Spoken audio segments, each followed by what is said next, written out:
trời sắp đổ cơn mưa, sao anh còn đứng mãi? Hai nói một lời, có phải anh giận em, có phải anh giận em?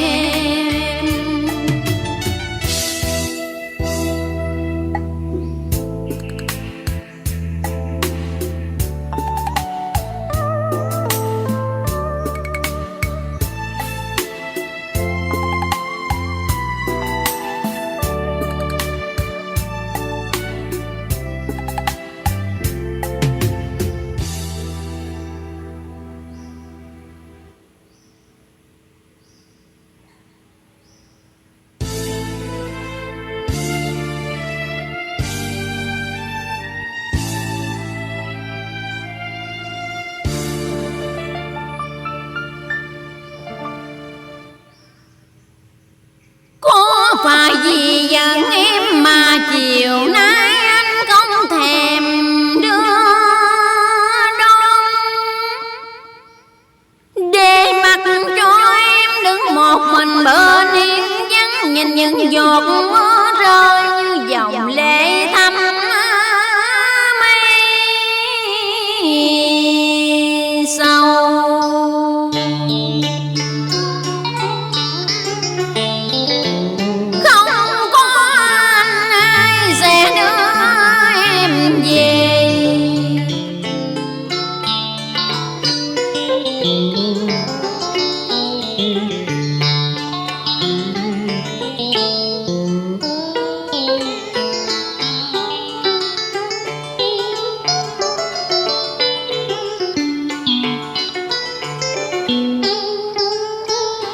Chiều không anh em lần thờ đêm bước, nước mắt lưng tròng xót xa cay đắng.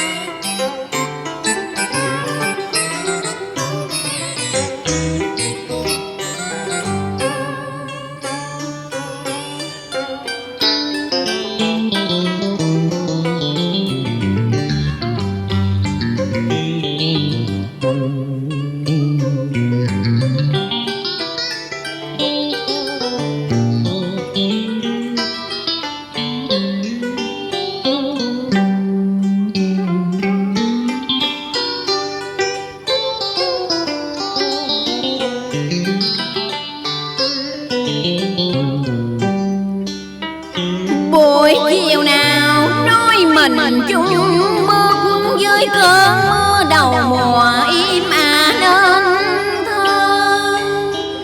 Tình yêu đầu đời em dành tròn cho anh, qua bài thơ tình trong mưa nông đầy thương nhớ.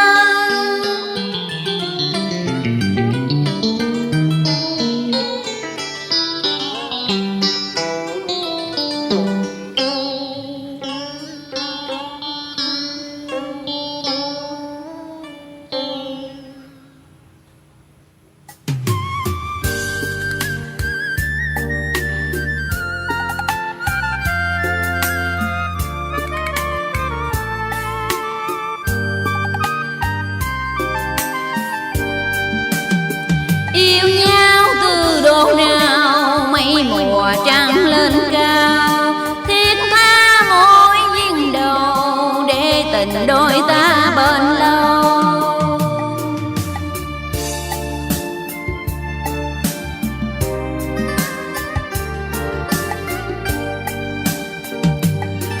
Mùa thu lá bay bay thật nhiều kỷ niệm, càng thương bấy nhiêu.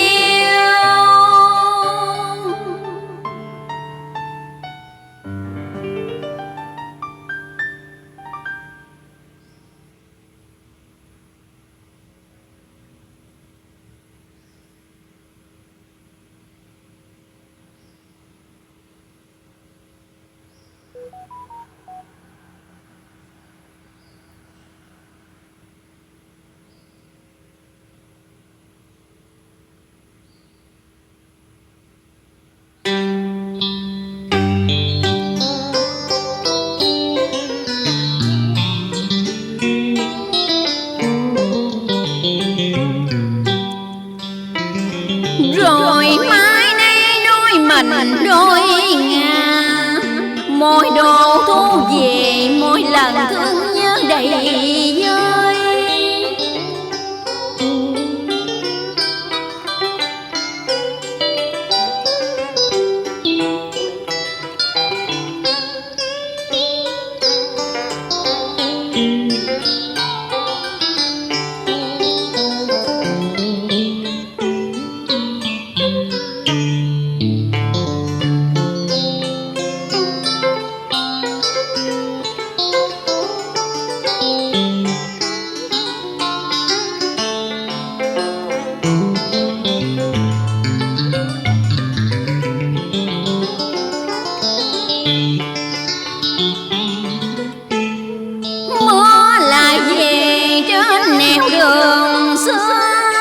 Những giọt mưa lạnh lùng rơi trên mái tóc, khiến em nhớ lại thời mình chung lớp.